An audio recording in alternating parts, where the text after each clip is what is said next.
Hello, today I'm going to be showing you how to do blanket stitch. This is blanket stitch here, and you can see it's got sort of rope effect on the edge, and there's a way of achieving that which I'm going to show you now.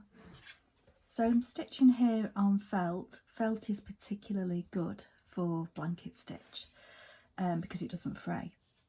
And I'm using this cotton, which is DMC Cotton Pearl, and it's number 5, thickness number 5, that is thread shade 676.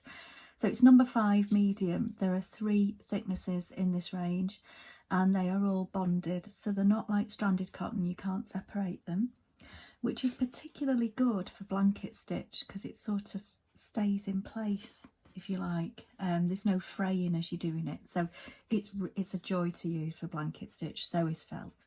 So we've got 2 pieces of felt, and I've threaded my needle, and I've knotted it at the end so that it stays put. So I'm just going to start it off. I'm just going to hide the knot in between the 2 pieces of felt. So I'm just going to go through on one of the pieces before I start.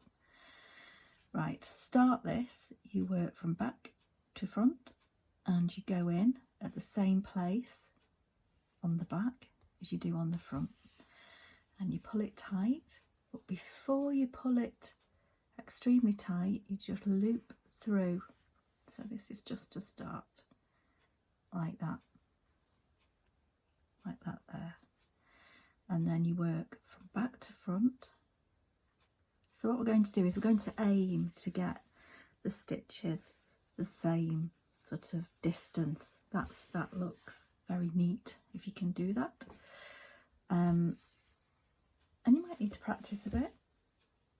So I'm going back to front, and then before I pull it tight, I'm going front to back, just looping it through like that. This thread's a bit too long, actually. I'm just going to pull it so I can more easily show you, and you can see there it's produced a nice little sort of rope effect. So I'm going to do it again from back to front like that, and just before it comes through you loop towards the back like that. So again, back to front, and then front to back, just loop it through.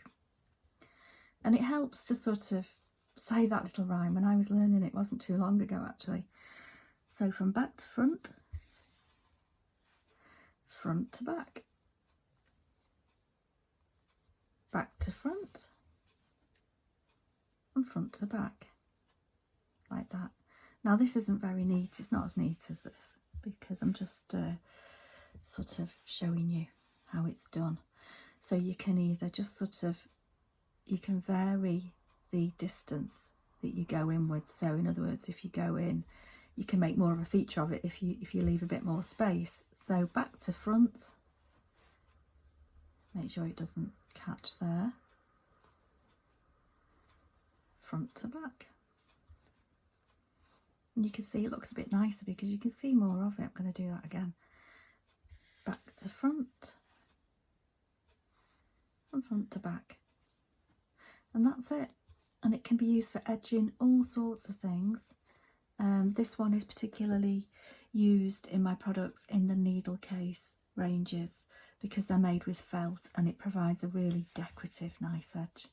And that's it, that's blanket stitch. Bye for now.